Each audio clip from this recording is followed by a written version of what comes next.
And this is me talking basically from memory, so there may easily be some inaccuracies in what I say and what I'm communicating to you. But forgive that. Remember, you've got the internet in front of you right now. Fact check stuff and find things out for yourself, because there's no point in just listening to a guy who's got a camera and thinking like, okay, he's must be like the way, the truth, and the lies about everything. I'm very aware that there could easily be some faults in my research or faults in my thinking or ways in which I haven't looked at things properly. So just bear that in mind. I want to talk about two people, one of whom was Hanneman, Dr. Hanneman, and the other one was Nicholas Culpepper. Why do I want to talk about them? Because I think that there's some kind of connection with the era in which they were writing and publishing, and also the ideas that they had and what they were trying to achieve. There's a period in history which interests me, and I just have this curiosity about. It was, of course, the year without a summer, which was about 200 years ago. Because what happened then is a volcano went off and there was a massive catastrophe. The skies got dark, the crops wouldn't grow, the animals died. It was terrible. But it was also a great time for innovation. That's when Mary Shelley wrote Frankenstein. That's when amazing things happened. I mean, when all the crops died and the animals died, that means that the horses, the main source of transportation, was got rid of. So then that created the impetus to start designs for early bicycles and kick scooters and that sort of thing. And from that, we then got the development of the car, the automobile. So it was quite an important time in history, and also the medical aftermath of the year without the summer caused problems with cholera, and that also stimulated the growth of modern medical practice and also the development of better epidemiological practices as well, which helped to create a lot of the things we see in the modern world. But let's get back to Dr. Hanneman and Nicholas Culpepper. Hanneman himself is regarded as being the father of homeopathy, which of course he was. But he didn't start off with giving people dilutions. And homeopathy is associated with dilution, your 30C potency or, XM, whatever C potencies and all that kind of stuff. Which is an extreme level of dilution, which many people are skeptical of, despite the fact, strangely enough, that homeopathic medicine was regulated as a medicine by the Food and Drug Administration in the USA.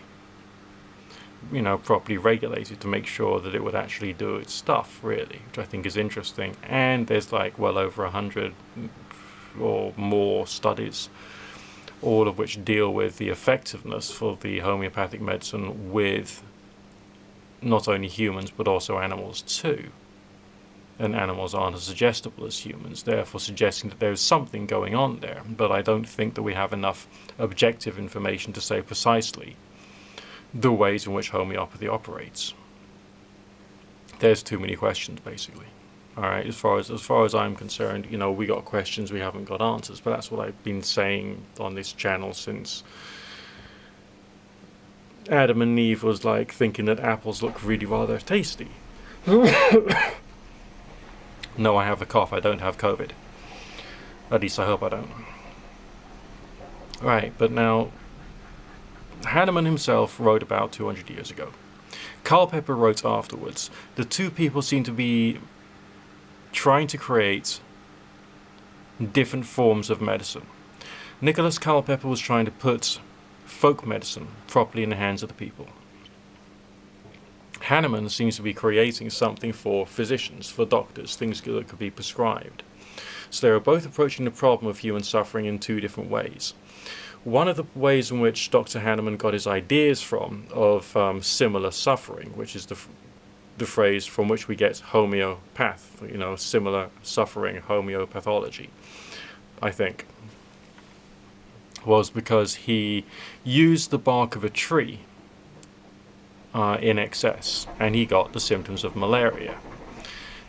And then he thought, okay, well, if we give this thing to someone who's got malaria, maybe they can actually get better. And he had some successes with it.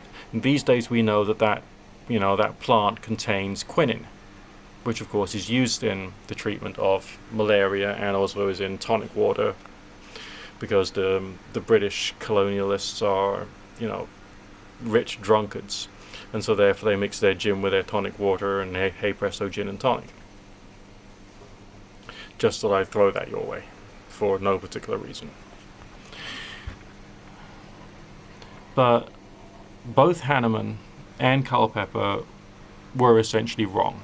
They were writing a long time ago, they were experimenting a long time ago, and they used the doctrine of signatures, which suggests that the outward appearance of a plant somehow describes the part of the body that needs treating, or the nature of the disease it's there for. But it's interesting that Hanneman started out with concentrations, and then of course some of his patients got sicker, and oh dear, that's a bit bad, because he was essentially poisoning them. But Culpepper thought, we'll take it a different way. So with Hanneman, it's like, okay, you've got a headache. Well, here's something that'll give you a terrible headache. You have some of that. Okay, wouldn't that be great? But Culpepper was saying, like, okay, so you've got a headache. This is something which is associated with treating headaches. You know what I mean? So two different points of view. But they both started off from the point of view of doctrine of signatures. Culpepper was interesting, and I think there's a bit of a debate with Culpepper as to what he was using astrology for. And he actually says in his English physician book that all herbalists should essentially be astrologers.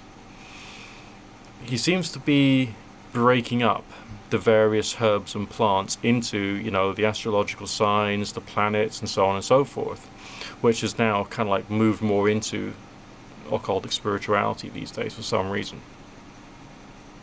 But it's not really known as to whether Culpepper thought, yes, this is a herb of the planet Mars, therefore it should be used to treat the diseases associated with the planet Mars, or whether he was just trying to find some simple way of explaining to the superstitious people, this is folk medicine we're talking about here, a form of classification of the plants themselves, so as to make them easier to remember, like having acronyms or similar intellectual devices that we can use to remember things. But essentially that's what he did. So his writing is full and very heavy with lots of very, very strong astrological language. But he also tried to be quite scientific, because he was trying to collect the experiences that people had had and the reports that people had had, and trying to put them together. If you could imagine a guy who's like, going from village to village asking people, well, what do you use to treat that, and that sort of thing, and then they'll turn around and say, well, so and so said he had some of that herb, and hey presto, boom, you got better. Or so and so had some of that herb and it didn't get that bit better, but it helped with that, and so on and so forth. So trying to build an understanding based upon what people were essentially reporting.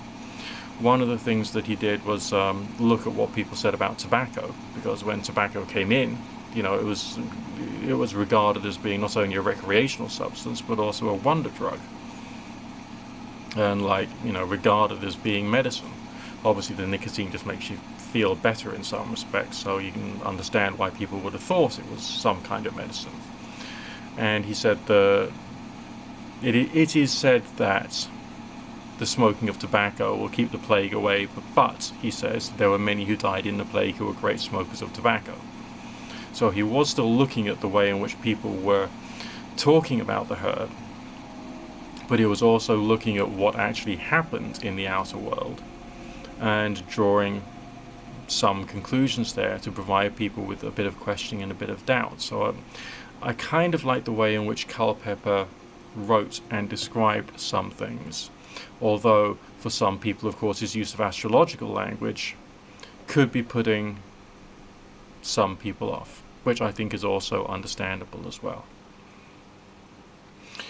One more point to bring to your attention is that some of the active ingredients of some of the herbs which both Hanneman and Culpepper spoke about have then been used in more modern medicine and medical preparations, which are still available today. Digitalis, belladonna, that sort of thing. It came out of